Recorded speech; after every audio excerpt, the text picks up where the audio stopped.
This land is your land, and this land is my land.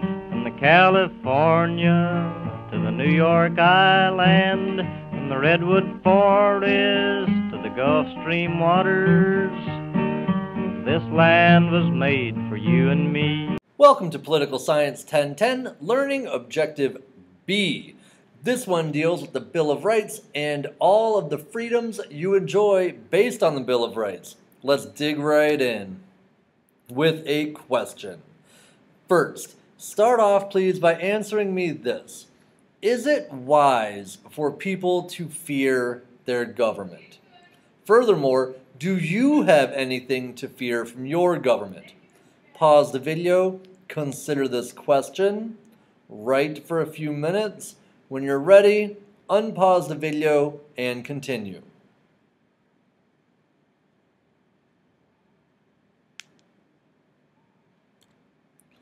Very good. Now, the Bill of Rights establishes the fundamental freedoms held by Americans. Now, it should be noted, the Bill of Rights are generally protections held by the people against their own government. The Bill of Rights has very little to say about how individual Americans treat each other. Rather, the Bill of Rights tells us how the government can treat us, and things mostly that the government cannot do to us. This is all based on the constitutional foundational idea of limited government. In the First Amendment, there are 5 freedoms. Of the 5 freedoms, the first is the freedom of religion. In America, 90% of Americans, roughly, have a claim to have some kind of religion.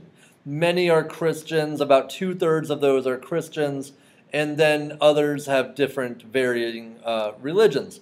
The first clause of the First Amendment, known as the Establishment Clause, states, quote, "Congress shall make no law respecting the establishment of religion." This means that there is no American religion. While many Americans may be Christian, the country of America, the nation of America, is not a Christian country because we have the First Amendment telling us there is no official government religion.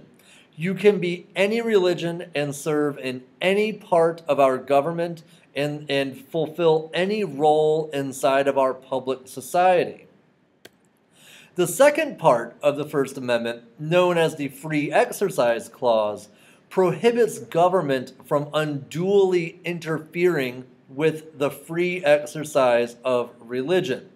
What I mean by that is, you can do almost anything if you are claiming it is for part of your religious beliefs.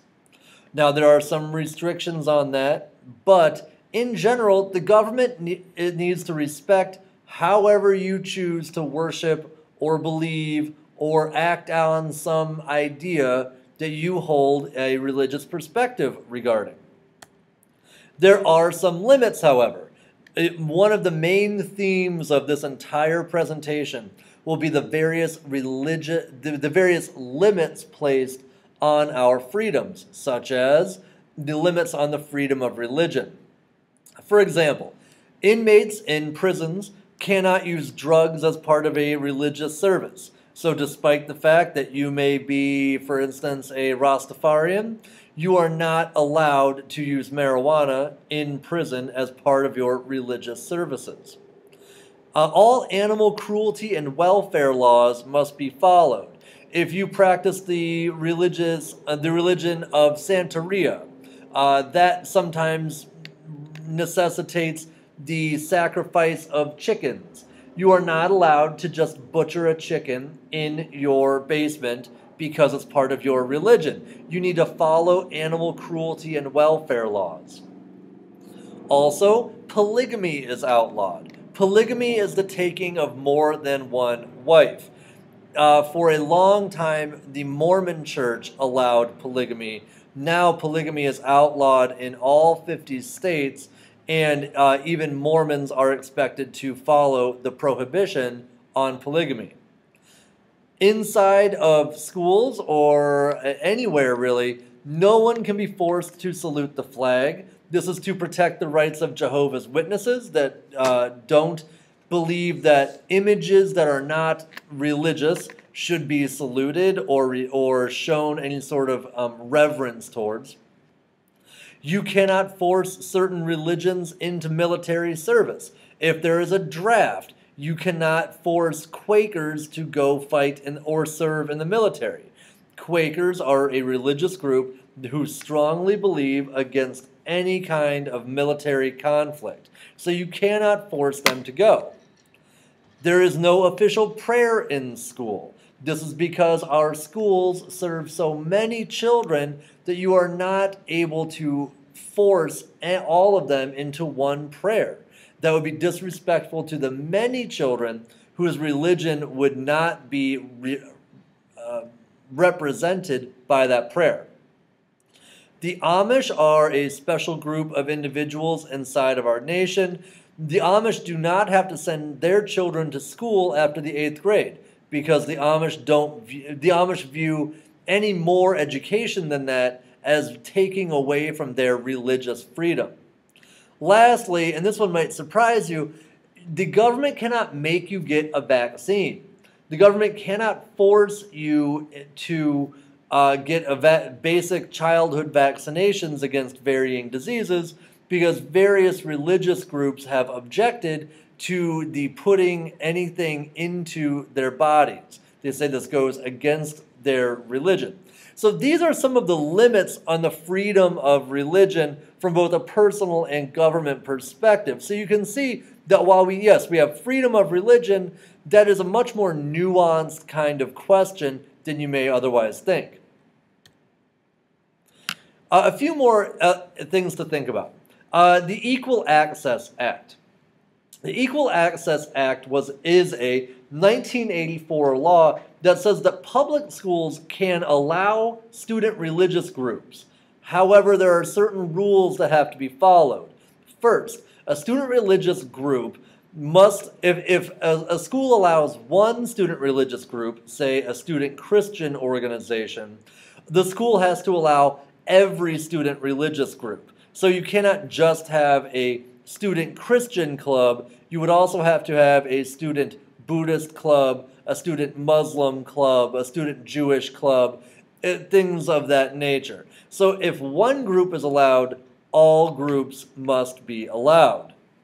Furthermore, the materials used for this group have to be used out of private group funds. Because that if you were, for example, making photocopies of the religious group's materials, that would be public money going to support a religious purpose. Question 2. Explain to me the freedom of religion, and then name at least 3 restrictions on this freedom. Take a moment, pause the video, and when you're ready, start it up again.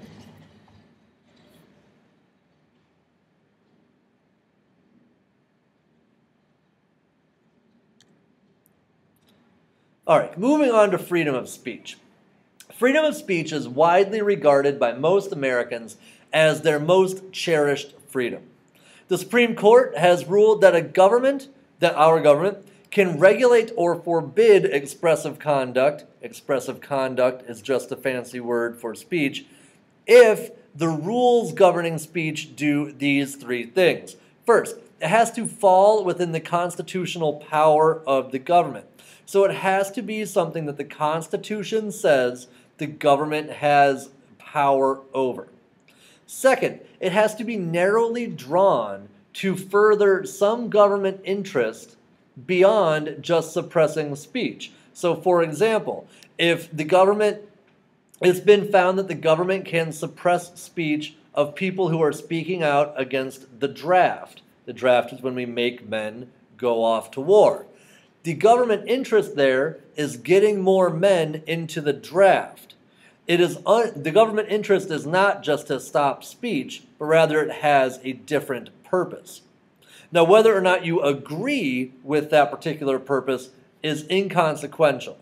But what's important here is that speech can only be regulated if there is some very clear purpose and the government has the power to do so. And then the last one's important. There have to be open other channels of communication. So for example, if you prohibit someone from writing a pamphlet and distributing it on the street corner, you cannot also stop them from creating a website or talking to their neighbors about that issue. Speech cannot be entirely restricted. There has to be some way to discuss everything in our society. For example, burning the flag.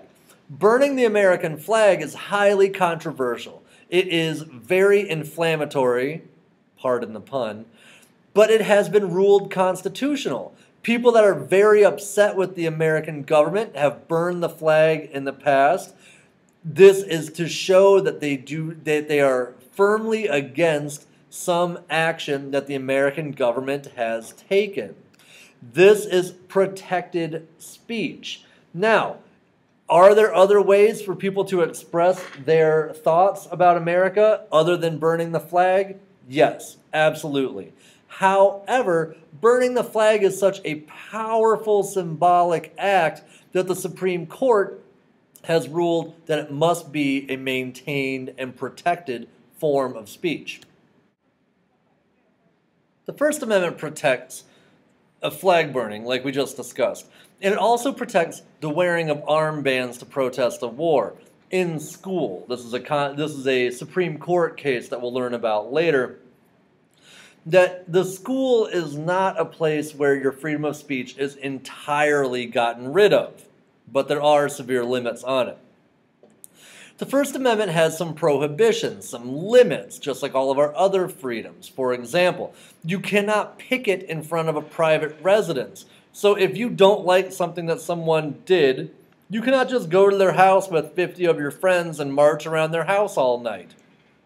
That's not considered protected speech. People have a right to privacy. People have a right to their home being their sanctuary, etc. This is not something that's protected. Furthermore, anti-abortion protesters and their antics outside of healthcare facilities have caused a prohibition against people approaching or giving literature to or speaking to anyone else within 100 feet of a healthcare facility. What would happen is at women's health clinics throughout the country, anti-abortion protesters would clog the front entryways, forcing women who were going to these clinics to get what is constitutionally protected medical procedure, namely abortion, forcing them to walk through a mob of people who were shouting at them and sometimes attacking them. So now 100 feet out from the healthcare facility is considered a safe zone. And the anti-abortion protesters are not allowed to enter that area. Lastly, and this is a more interesting one, there are restrictions on what we call the broadcasting of obscenity. You may be wondering, what is obscenity? We'll cover that in one moment.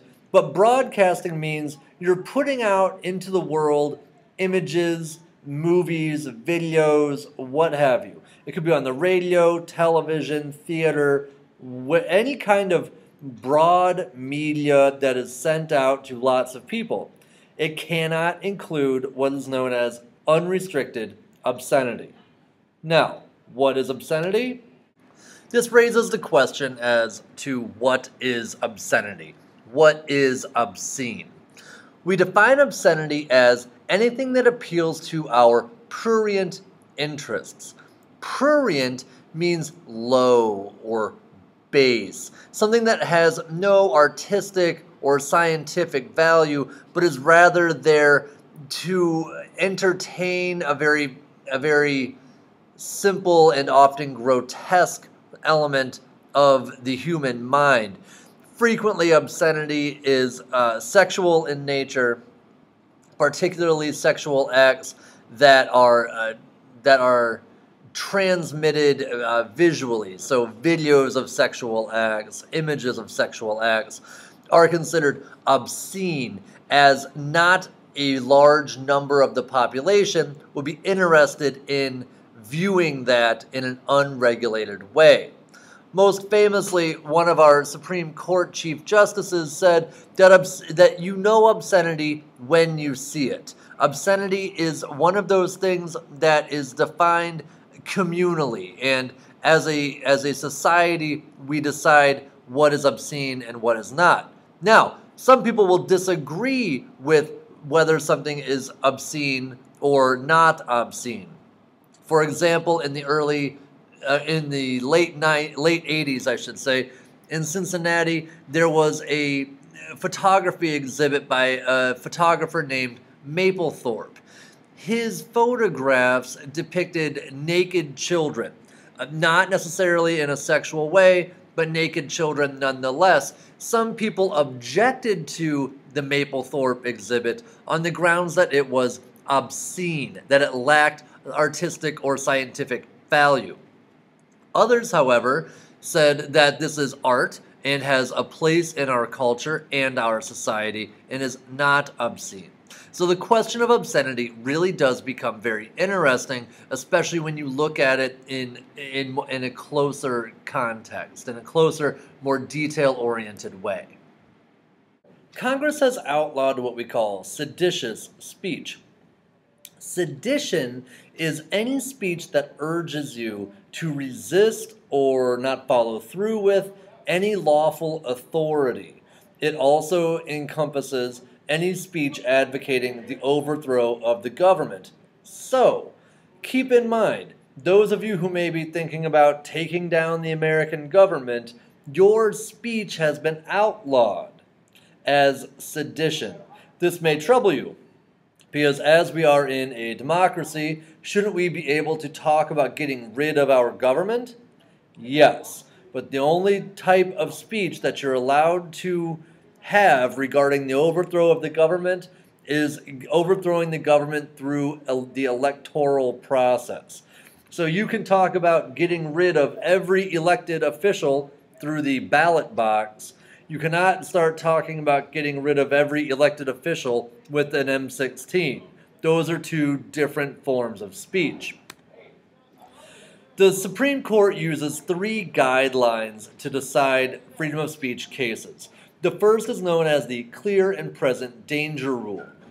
If a speech clearly presents an immediate danger to the health, safety, or well-being of other people, it is not protected and can, therefore, be limited. The best example of this is it is illegal to yell fire in the middle of a crowded movie theater, because this would induce a panic. That panic may cause people to be hurt, so your speech is a clear and present danger, and as such, would not be protected. The second guideline is something called the bad tendency doctrine. This says that speech can be restricted if it has a tendency to lead to an illegal action. So you are not saying, I want you to go kill someone, but what you're doing is kind of encouraging other people to take an illegal action, like killing another person. There was a famous example of this in the late 90s where an anti-abortion group put a list on its website of all the doctors that performed abortion services in the United States. Then, one day, a murderer took a rifle and shot and killed the first doctor on the list as this gentleman was leaving the clinic.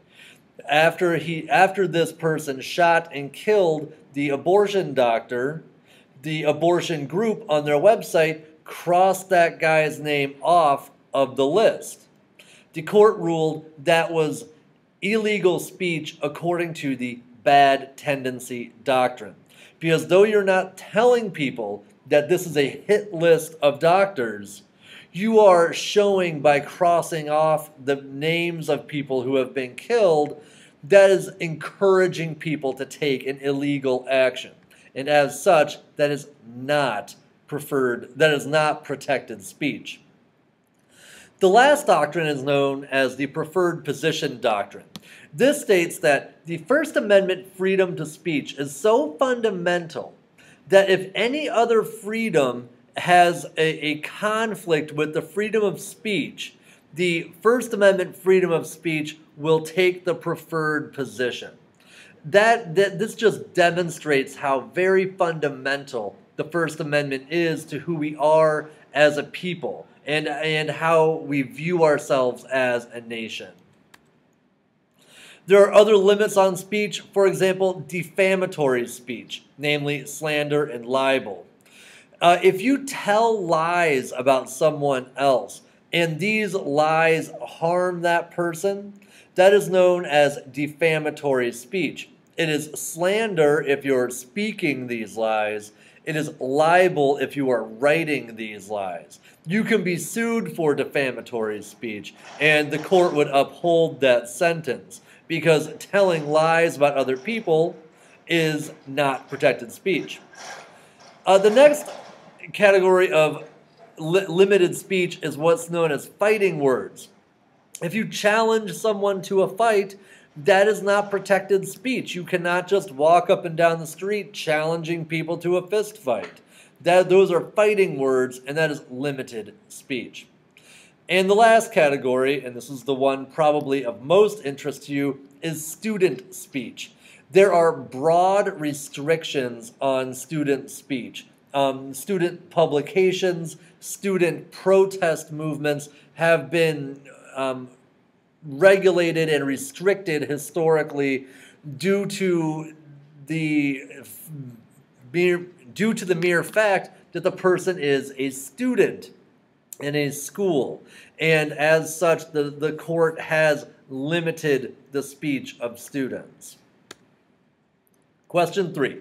Explain the freedom of speech. Give me at least 3 restrictions on this freedom. Pause the video, write, and when you're ready, come back and start the video again.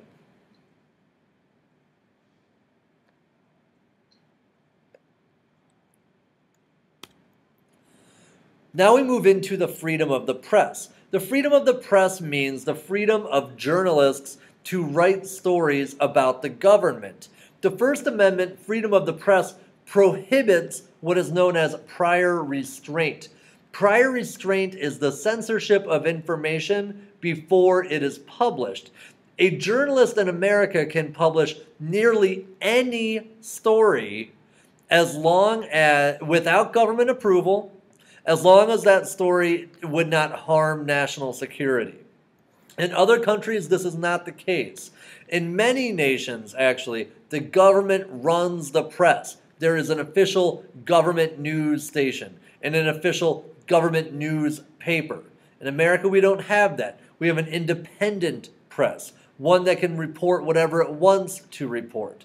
Again, as long as reporting that would not put our national security in danger. Now, along with the freedom of press, there are other various issues. There are limits on television and radio because these are broadcast on public airwaves. So that's why you don't see as much nudity or hear as much profanity on the television or the radio than you do in... Or Mr. If one of you could give me a call so make me one, that'd be great. Other issues dealing with the freedom of the press. There are limits on television and radio broadcasts because these are on public airwaves. That's why you see less nudity and hear less profanity on TV and radio than you would in a movie. A movie is a private thing. You go into a space, you pay money to see a film. It's not being shot through the air to every household that has a television or radio.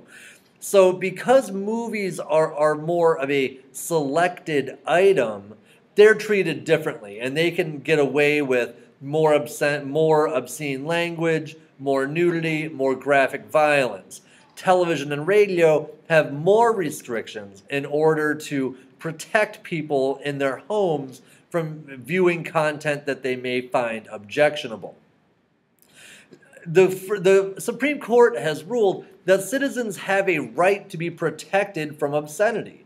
but that the guidelines for this protection should be set by local governments. So while some places may view certain things as obscene, other places in America may not, and that is considered very acceptable. Advertising and advertisements have a special place. They are commercial speech, and commercial speech has historically enjoyed less First Amendment protection. Question 4, explain freedom of the press, then give me 3 restrictions on this freedom. Go ahead, pause the video, do your writing, and when you're ready, resume the video.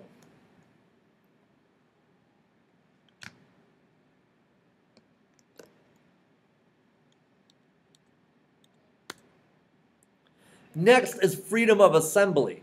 Freedom of assembly gives you the right to protest. Now, these protests must be peaceful. There are often restrictions. Your freedom of assembly gives you the right to protest. Now, there are often restrictions on these protests, and there are often stricter rules on this type of freedom than other kinds of freedom. For example, you just cannot go out and block a city street with your protest. You need a permit to do that. So freedom of assembly is protected, but it is one of our more restricted modes of expression. Protests cannot interfere with public buildings. For example, you cannot just shut the entrance down to a courthouse. You cannot interrupt the school. You cannot interrupt classes being held in a public school. And other restrictions have been placed on anti-abortion protesters, and we've talked about those already. So there are certain restrictions that are there to protect the right of everyone else to use a space while protecting the right of certain people to use a space as a protest zone. Question 5. Explain the freedom of assembly. Then name at least 3 restrictions on this freedom. Again, pause the video, write, resume the video when you're ready.